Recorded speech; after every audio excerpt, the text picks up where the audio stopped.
Good morning, everyone, and welcome to a special NFL Championship edition of The Early Edge. We are brought to you by BetMGM. Make it legendary, and we hope you're staying safe as the snow falls across most of the country. Let's go ahead and bring in the stars of the show. What a crew. Oh, we're going old school. We got Larry Hartstein. We got Mike McClure. We got Alex Selznick. We've got a dream team to kick off your championship weekend. And I don't even know where to start. Larry, I'm going to start with you. I'm excited that we're doing this show. I know we did one last Saturday. We've got 3 NFL games to go. 2 of them are today. Perfect day to watch football. See, we got a foot of snow coming down outside. We're barricaded in. There's nowhere to go. Let's talk football. Proppy, do you have any snow in parts unknown? No snow, but it is frosty here. Larry sounds fired up, so I'm on high alert now. 2 great football games today, one taking place in the Pacific Northwest. I think these are 4 very fascinating matchups. Can't wait to break it down with you guys. We've got a lot of NFL to talk about. I encourage everybody, if you have a play that you like, put it in the chat. And if you have a question about either of the games today, put that also in the chat. Mike, we're not going to – well, actually, you're going to start the show off with a pick, but correct me if I'm wrong. Towards the end of the show, you've got a little tennis Australian Open teaser to just throw out to everybody? Absolutely, and it's one of the great American players left in the tournament as well. So a lot of excitement for that Aussie Open pick. Not going to give it to you now, though. We'll wait till the end of the show. You'll have plenty of time to get that one in, as it does not start until 4 a.m. Eastern time tomorrow morning. We haven't had a lot of American tennis players make unless I'm missing somebody, make a huge impact lately. You said American tennis players, like, oh, is Andy Roddick still playing? And that's a joke, of course. He never was ultimately that successful. But can you give us a sneak peek at the name that's related to this bet? Ben Shelton. Okay, Ben Shelton. That makes sense. All right. Well, Mike, let's get to some picks. I see Jeff Stenberg in the chat. I see Mike Stoker in the chat, and Martin is in here. Vinaman is in here. Aaron Bailey, Stephen Cuccarelli. A lot of people in here. Mike, they want to hear some picks. Why don't you kick us off with a bit of a parlay? Yeah, it's technically a parlay. You could consider it kind of teasing. It's certainly attacking alt lines, and it's appropriate because I see the chat. I think a lot of people in the chat of the SportsLine universe are looking for ways to back the Denver Broncos and potentially back the LA Rams, the 2 underdogs. This is the way that I'm choosing to do it. I like pairing the Broncos at 8.5. and then grabbing the Rams on an alt team total at 16.5. I know you can play the Rams any number of ways with them being at 2.5, get it up to 8.5. For me personally, I'm choosing to go the team total route. 17 becomes an extremely key number. And why I like this here, you rarely are going to find value when you're talking about an alt team total around a key number. And we understand key numbers on the team total side are going to be 17, 20, 21, 23, and 24. Really, beyond that, you do get high team totals up to maybe the 27 range, but 17 on an alt is extremely key. So I don't know when Ben will have the graphic ready, but I have a graphic here showing my probabilities for each of the little thresholds that I think are significant for the Rams. What is key here at 17 plus points? That number 323. Generally speaking, again, when you take alt lines, they're juiced. And when they're around key numbers, there's even more tax applied. Today, though, I've got this true probability at minus 320. I think that this is as close to fair value as you're ever going to get on a 17 alt line like this. So I kind of like to stack those edges and pair it with Denver rather than playing the 3.5 on Denver that you've got now. I really like this up to 8.5. So I'm going to play 8.5 on the Denver side, over 16.5 on the Rams side, minus 114. Somewhat similar to the traditional teaser that you're paying minus 134 now, and teasing through some numbers that I think are a little less key at this particular point. So for me, it'll be Broncos 8.5, Rams to score at least 17 at minus 114. Larry, let me get some reaction from you with respect to this Broncos game. I love this play from Mike, by the way. But, we saw what happened with this line. And you can correct me if I'm wrong. I believe it opened at around 5.5 after the Knicks injury. Maybe it got to 6. I'm not sure. It went down to 4.5. Now, in a lot of places, it's down to 3.5. Do you have any feel for I mean, obviously, and Mike, you addressed this earlier in the week that it was a huge and kind of obvious over adjustment from the downgrade from Bo Nix to Jarrett Stidham. But where it stands right now, Larry, what's your reaction? Yeah, it's fallen a little too far for me to jump on Denver, but a quick perusal of the SportsLine website, I do not see any experts on the Patriots laying the points. A lot of them got better numbers, got 5.5s, got 4.5s. It's going to be fascinating because this Patriots defense has not had to play an offensive line like Denver's. And Denver has an elite pass blocking offensive line, so Jarrett Stidham should have some time to throw. I think one of the craziest moves in this game has been everybody sort of coming around to the fact that they're going to throw the ball with Jarrett Stidham, and his completions line, for example, prop bet guy got it 18.5, and now you're seeing 21.5. That move, what is that? 30, what kind of percent move is that on a completions prop? You never see that. His pass attempts, everyone is basically, and I agree that they will not be able to run the ball successfully, that Sean Payton will not be afraid to throw the ball with Jarrett Stidham because of that great offensive line. Propstarz, I know you've got something here, but I don't know if you recall on our Friday NFL Prop Show, which everyone can go back and watch. It was me, Uncle Dave, EC was on the show as well. We gave out some of the props that you're going to hear this morning, but we had a long discussion about Jarrett Stidham. And I don't know if you recall, I said, I really like his over 19.5 completions. It was previously 18.5. You liked his yardage. And now that 19.5 that I could have put in Friday is now 21.5 at almost every book. So clearly that short area passing game from Jarrett Stidham is something that the books and the bettors are coming around to. What are your thoughts here? Yeah, certainly his yardage opened in the high 180s, is currently as high as 210 on some books. So massive market movement regarding Jarrett Stidham. Makes a lot of sense considering his track record, the familiarity with the system, having been tied to Sean Payton for 3 years with the Broncos, elite performance in the preseason as well. I believe he was the highest rated quarterback according to PFF that played a significant sample size this preseason. So I don't think it's a big downgrade at all. I think the market grossly overreacted both in the prop market as well as the side as well. So it makes sense to me that Stidham's lines have all moved up across the board. Propstars, let's head over to the other game, the game that I'm extremely interested in, and we'll talk about more like against the spread stuff and totals and whatnot. But you predictably have a prop in this game, and it concerns one Kenneth Walker. Yeah, speaking of overreactions, I think the market also overreacted once Zachary Charbonnet was ruled out from the NFC Championship game. As a result, I'm fading Kenneth Walker to go attack his rushing and receiving line. This line opened around 115 yards. It's since been bet down. It's as low as 103 or 104 on some books, including my local book. But I do know there's still some 110s available in the marketplace at major books. I'm still comfortable playing this down to about 109.5 combined rushing and receiving yards, but just a big number for Kenneth Walker here, who's had a lot of success against the Rams during the regular season, but I think it's going to be much tougher sledding in this matchup, particularly without Zachary Charbonnet. They really formed a very good 1-2 punch. Charbonnet really excelled as far as short yardage was concerned. They really liked him in pass protection as well. I don't think that necessarily Kenneth Walker is going to absorb all of those touches, and I don't think he's set to have a significantly larger workload either here as well. I think when Kenneth Walker is best utilized, it's in a backfield rotation like with Charbonnet. So I just think this is a spot against the Rams defense. They have a good run defense. In the regular season, they finished 6th in defensive success rate, 12th in EPA allowed per rush. I thought they've looked good in the playoffs as well thus far. So it's just a tough spot for Kenneth Walker, what is a huge number, typically reserved for true workhorse feature backs. So it makes sense to me that this number has been heading in the opposite direction and dwindling as we approach the NFC Championship. Larry, can I get some reaction from you on this spread? We've got more props to give out on this show, but it's 2.5, and the line hasn't really moved because, if it goes up to 3, everybody's going to take the Rams. So it's just in a nice little spot here. What's your expectation in this game from just a winner and loser in an against the spread standpoint?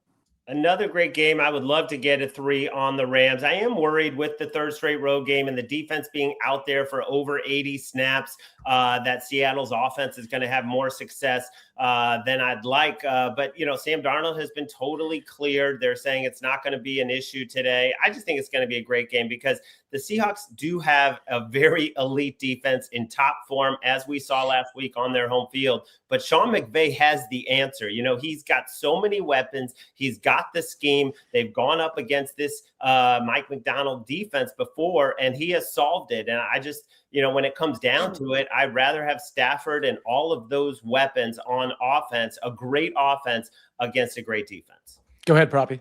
I would also offer too, Sam Darnold had a fine season, certainly very good season. But when he did struggle, it was when they were able to, opposing defenses were able to disrupt a clean pocket. And that was the last matchup against this Rams team. Threw for 4 interceptions, 0 touchdowns, really struggled in that matchup. So I think the Rams really, their defense being able to get pressure with their front four really is a tough matchup, especially with the health of Charles Cross, the left tackle on Seattle, not having Zachary Charbonnet in pass protection, and Sam Darnold potentially operating at less than 100%. I think this could be a matchup where the Rams really find success defensively. Go ahead, Larry. Yeah, and the one play that I have in this game, I have a prop up on Barner, but the one play I have on this game up on the site is the Rams team total over, but I went over 22.5, the standard number. The weather's going to be great. That cold. I was so wrong about the cold not affecting the Rams last week because it obviously affected them. But this is going to be great weather, 40 degrees, very light wind, small chance of rain, perfect conditions. So that's going to be really nice for them. Plus having Dotson back, having Adams back, having Higbee back. I just think the Rams getting to 23 is my favorite look on either side or total.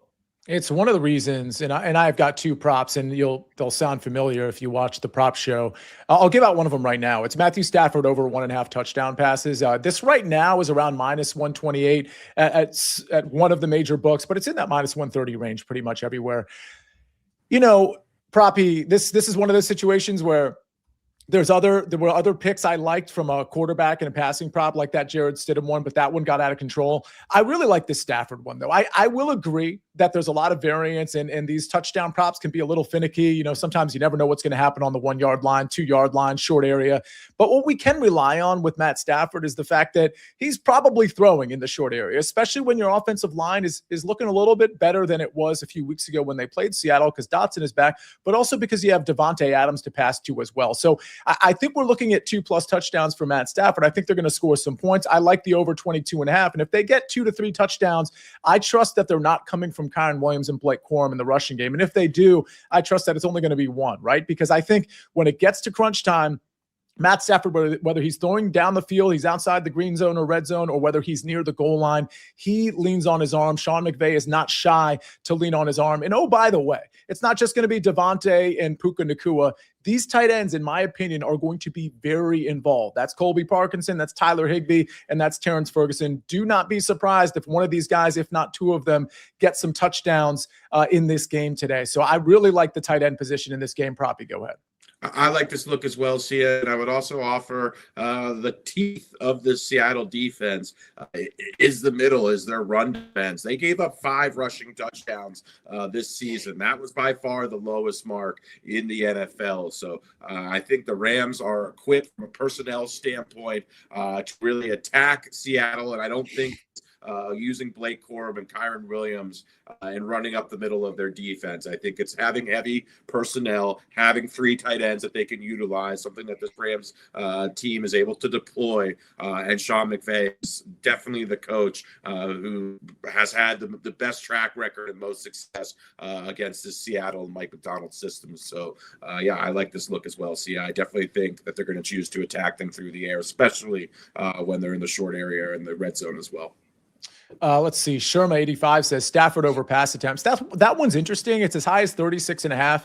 I don't mind it. I honestly, Also, I would probably prefer the completions. Not that I think this Seattle defense is super easy to pass against, but I think 22.5 for Stafford, I think makes a lot of sense, especially on the back of what you just said, Proppy. I don't know how successful they're going to try to run the ball. Like there's going to be some rush attempts for Quorum and kind of ones. I'm just not sure how successful it's going to be. And I think when it comes to extending drives, the short area passing game is going to be pretty critical for the Rams. And so I do like the over pass completions. 22.5, it's a little high, but for Matt Stafford, really not that high. We've got more props to get to. We've got some questions and comments in the chat. A lot of Evan Ingram talk from Jen and Katie Taylor. We want to get to those questions along with any other questions you've got. Put them in the chat and make sure you hit the like button on this special edition of the Early Edge. But I do want to tell you that BetMGM has an odds boost, predictably has an odds boost. Get an odds boost for the championship games today. BetMGM players will receive a pro football playoff odds boost for Sunday's games. If you win, you'll receive extra winnings in unrestricted bonus dollars. All right, I've got another prop. We've got Larry's prop. We've got a tennis play, and we've got all of your questions coming up right after this message from our partners.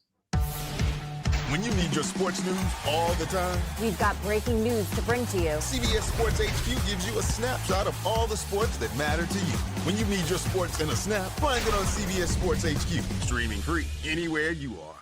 We're back on the Early Edge, brought to you by BetMGM. Before we get to more props, and Larry, you're going up next here. There is some. So if we think Jarrett Stidham is going to pepper the short area, I think that this is where Jen and Katie are saying, well, that short area, you got a week to scheme Evan Ingram into some plays. We like his over 20.5 receiving yards. Now, I'm kind of neutral on this one, Proppy. Any thoughts on this? Yeah, I mean, it makes sense, obviously, when you have a quarterback who's relying on the short area passing game, getting rid of the football quickly, that some of those targets would be funneled. The Patriots defense, too, are a little bit of a tight end funnel. Tight ends typically schemed up, do get heavily targeted versus the defense. So makes sense on paper. Evan Ingram, from a performance standpoint, has been a little shaky. The utilization hasn't quite been there, never really clicked for Evan Ingram from a consistency standpoint. But such a low number makes a lot of sense on paper. I think he's going to get 3 to 5 targets today. So it does make a lot of sense to me. Yeah, Luis is saying Ingram over 2.5 receptions, which I don't know if I like that better or the same, but it's certainly in the same ilk of 20.5 yards. I guess I probably like the yardage better. That one is certainly interesting. Larry, we've got so much more to talk about. I know you have an official play. I know we want to talk a little AJ Barner as well, but your official play for the show is an RJ Harvey rushing under, which, Proppy, if you recall from Friday's show, I know Uncle Dave is on this one as well. Larry, go ahead.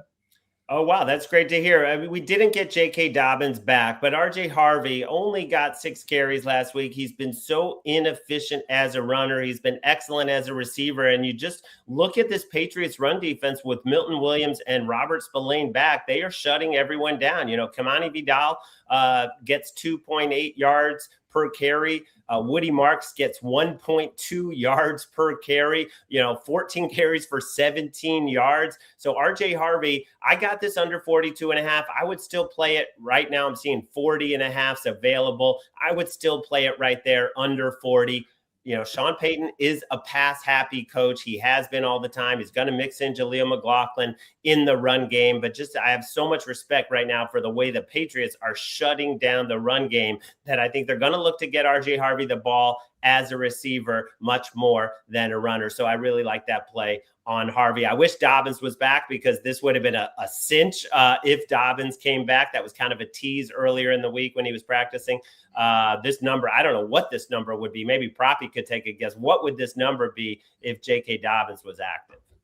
Yeah, I would guess somewhere probably in the 22 to 24 range. But after watching the divisional round last week, seeing Jaleel McLaughlin heavily utilized, especially early in the football game, it just seems that Sean Payton does not really trust R.J. Harvey right now, especially running the football, pass catching a little bit different. Seems more dynamic in that aspect. But, it's Larry's point. This Patriots run defense with a healthy Milton Williams and Robert Spillane, the splits are drastic. They are as good as any run defense in the NFL. I'd argue probably the best run defense in the NFL if Milton Williams is on the field. So, very difficult matchup. To know who's getting the lion's shares of the carries. Doesn't seem like it's going to be R.J. Harvey. You know, Mike, I've got a DFS question for you as it relates to RJ Harvey in a second. I do want to give a shout out to Big Rody. He says, I'm in here, better late than never. Liddy is in here. He says, what's up? Everyone hit that like button if you can. And who was it? It was Silas Searcy who said, Snow, Sportsline, and football, not a bad Sunday. Not a bad Sunday indeed. Mike, we do the DFS show, you, me, and Meg. We did it Friday. Everyone can go, listen to Fantasy Football Today, DFS. You have plenty of time to get your lineups in. All the contests still have availability. You can listen to our show where we broke down different roster constructions, different players, things of that nature. Our $5 contest still available as well. So let me know if you need the link for that. But Mike, is RJ Harvey, I'm just curious, is he making it into your DFS lineups at all? He's definitely showing up, but a lot of it is a product of price point, and there's only 2 games on the slate, but you have to play 2 running backs at a minimum in a lineup. So it's, a little different there. I do like the under rushing look. I think if Harvey has a big impact in this game, it'll probably be in the pass catching game. It'll probably be taking, a 4 or 5 yard pass into a 20-yard gain at a critical time. That's where I think that his role will be. So I'm in agreement with the under on Harvey's rushing. And I will be looking to be, less in the field, Sia, than RJ Harvey. I'm showing him the field's going to play him at 50%, which again is high, but it seems high because there's only 2 games. I will be underweight or, essentially fading Harvey relative to what everybody else is doing. Larry, what's interesting is I see Josh Mullinex, CBS producer, in the chat. Thanks for being in here. Moshi is in the chat as well. Aaron Bailey, I don't know if I mentioned your name as well. Jason Pogwist, Kyle is in here. Larry, what's interesting about the RJ Harvey receiving yards prop is we think Kenneth Walker is going to get a lot of receiving yards, or at least that's that would be the sentiment, right? Even though we're taking unders on Kenneth Walker, his receiving yards prop is the exact same as RJ Harvey. So as much as we're talking about like the short area passing game with Jared Stidham and let's say Evan Ingram, or who knows who gets involved there, the tight end, Adam Troutman might get involved, Marvin Mims might get involved, Pat Bryant, who knows? But it very well could be RJ Harvey catching 3 or 4 passes as well. Any thoughts on RJ Harvey in the receiving game? Yeah, I wanted to go over and combo that with the under rushing. And then I had that Propstarz voice in my head to be wary of running back receiving yards. And also just Sean Payton is just legendary for spreading the ball around. I just don't think this target share is as locked in as you get with a lot of other teams, like the Rams. There are just so many guys that he can dump it off to and throw those quick ones. Of course, Marvin Mims is going to be heavily involved today with those quick passes after what he did last week. But yeah, definitely lean over on RJ receiving. Yeah, Marvin Mims, speaking of DFS, 4,200. Certainly potentially a low floor, but feels like has a pretty high ceiling in that game as well. Okay, so I got to get to my prop. We're going to get to more of your questions. Again, this prop I gave out Tuesday morning on the early edge, so I'm not going to belabor the point because I also gave it out on the prop show on Friday. But Ramondre Stevenson over 11.5 rush attempts. Again, gave this out Tuesday morning, put it out on SportsLine Tuesday morning as well.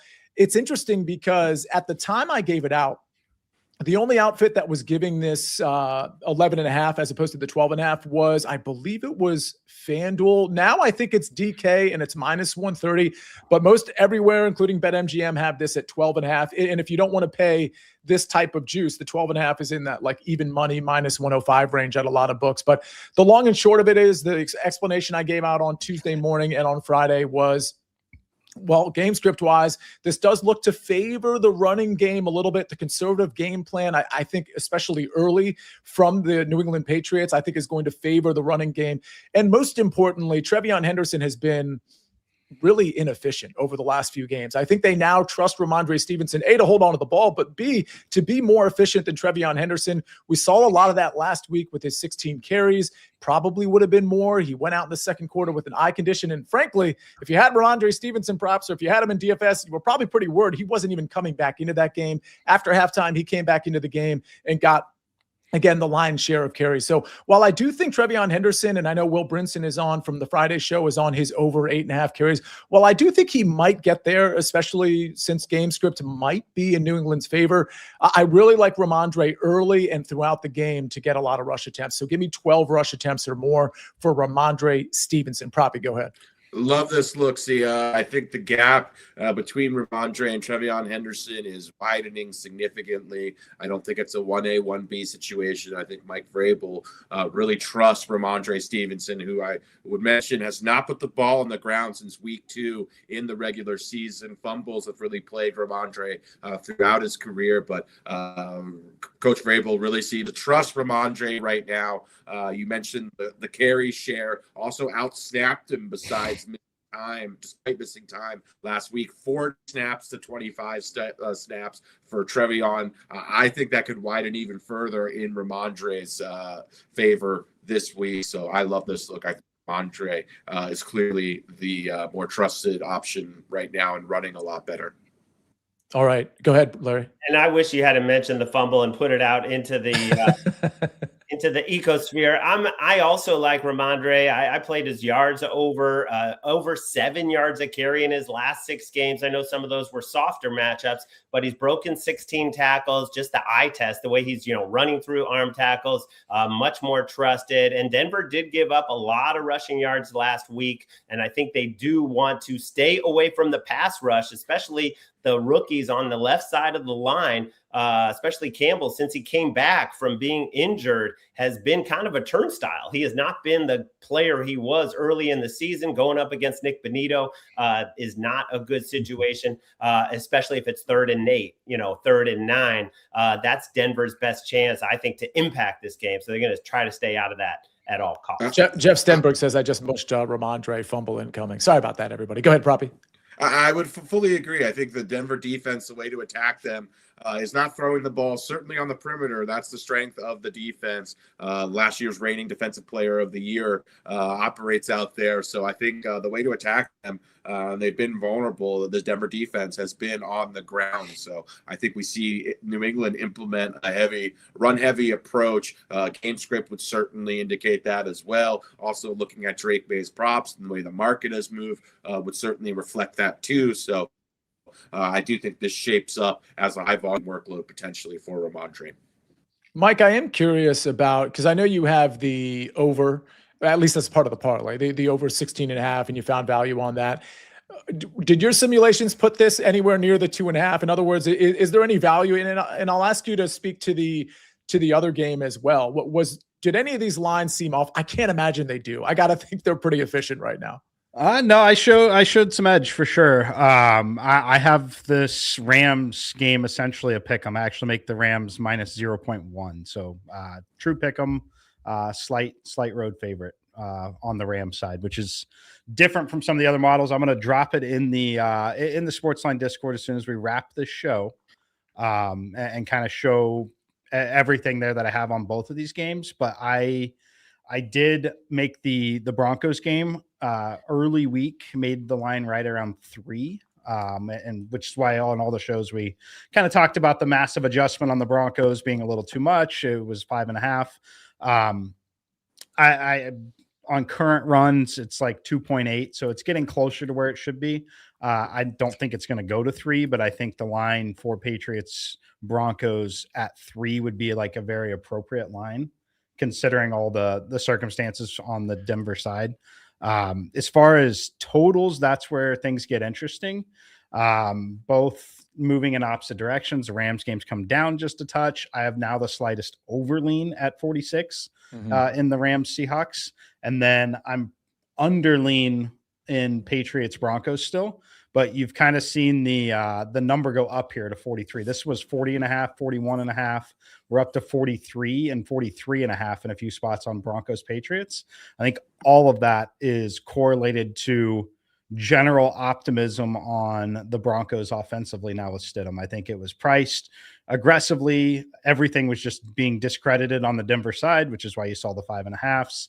And it's market's kind of sorted itself out in the right spot. And that's why you've seen the total kind of kick back up, not weather related, not anything to do with the Patriots related. I think it's all related to a little more optimism on the Broncos being competent. 2 things and 1 follow-up for you, Mike. I mean, I have been staying away from spread picks on SportsLine because they just haven't been as good for me this year. And I've been really good, especially lately in the prop game over at SportsLine. Hit 10 out of my last 11, 10 in a row on the NFL prop show. So we'll see if I mushed that as well. but what I don't really, and I say that to say this, I really wanted to put in the Rams plus 2.5. I really did, but I'm just going to stay for now. I'm just staying away from spread picks. But with all that said, why do you think the total is coming down in that game? Because with weather looking like it's in pretty decent shape, and these offenses, I mean, I understand the defenses are good too, but we saw the last time these two teams played, it was a complete shootout. Your thoughts on the total coming down a bit? Yeah, I mean, yeah, complete shootout. The general consensus there, Sia, for me would just be stakes of the game. It's truly win or go home. It's all the familiarity. We're talking about in-division matchup. The Rams dealing with meaningful travel. I think all of those things and just the ability to be so good defensively. I think both teams are good defensively, to be honest with you. So I don't necessarily agree with it. My latest run, I've got it at 47.7. 47 is a very key number. So I would be pretty close to it's teetering on the edge. If it dipped to 45.5, it would be a play on the over.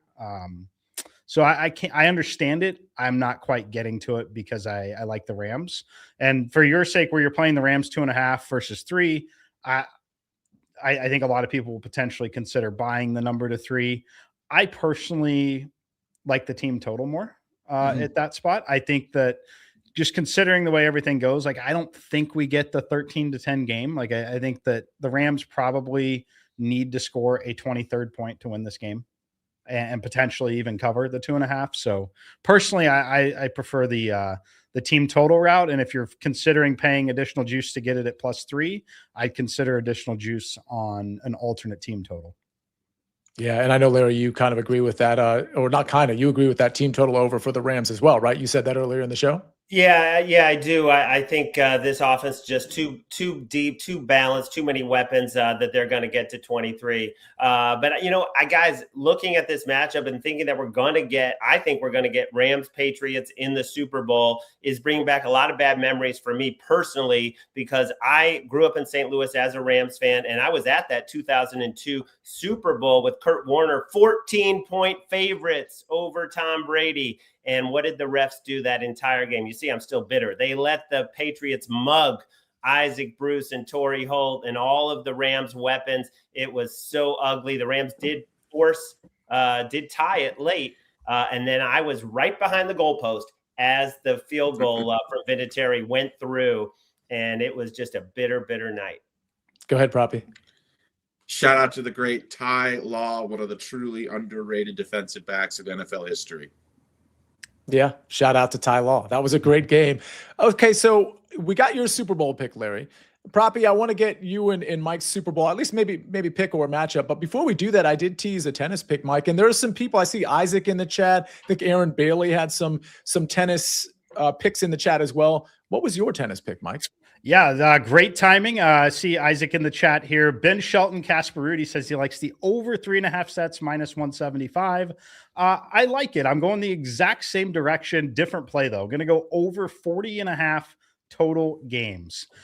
Not the same as 3.5, but very, very similar. The risk that you would have playing over 40.5 versus over 3.5 sets is a 4-set match of 6-4, 6-4, 6-4, 6-4, like you're under by half a game.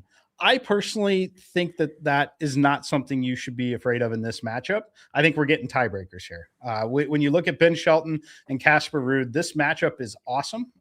Ben Shelton, the slight favorite, I think he deserves to be.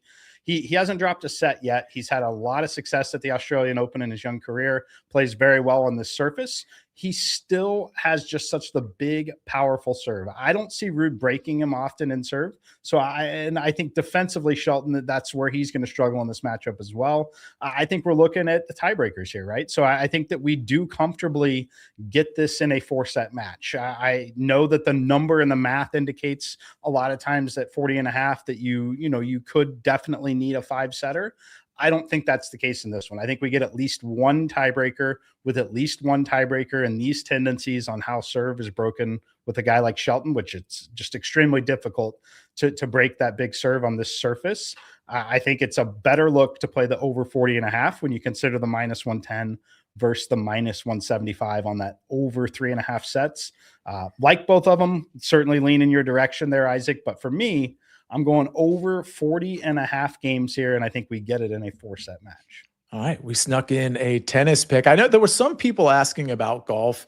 For those of you that followed the trials and tribulations of that Jacob Bridgman sort of mistake type issue on Monday morning, he was 1 over on the par 5s yesterday on a very easy course. And if he had just played those 1 or 2 under, he'd probably be like 12 to 15 to 1 in the without Scotty Scheffler market. Instead, he's 68 to 70 to 1 in that without market. But if anybody's looking for live outrights, I don't really have one that I like right now, but we keep referencing the SportsLine Discord. So Ben, if you could put that up, if there's something I like when this tournament gets started, which is pretty soon and down the stretch of the tournament, I will jump in the SportsLine Discord and let you know. Again, that might not happen, but you want to be in the Discord for a lot of reasons, not just golf. SportsLine Discord is discord.gg/sportsline. That's how you get in there, and you got to be a SportsLine member, of course. If you want to be a SportsLine member, just go to sportsline.com/join.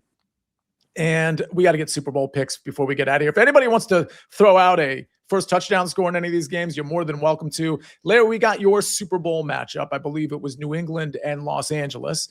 My Super Bowl matchup is also going to be New England and Los Angeles. My first touchdown score is going to be Terrence Ferguson at 35 to 1. Propstarz, who do you like to get to the Super Bowl?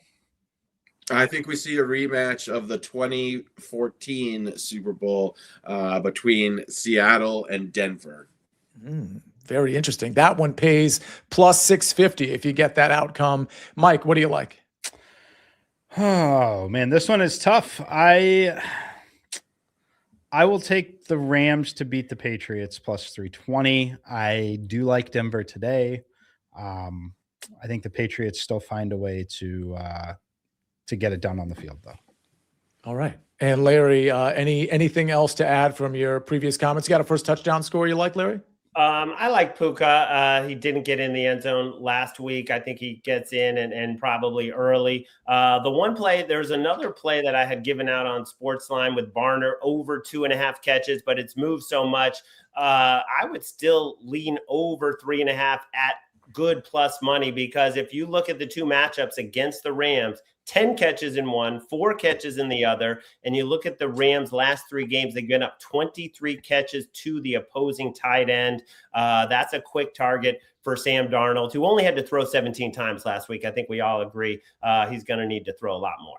Yeah, I mean, I kind of like his over completions as well. He's still sticking at 19.5. Liddy says Henry, that would be Hunter Henry, first touchdown, and Kyron Williams, first touchdown. That's what he likes.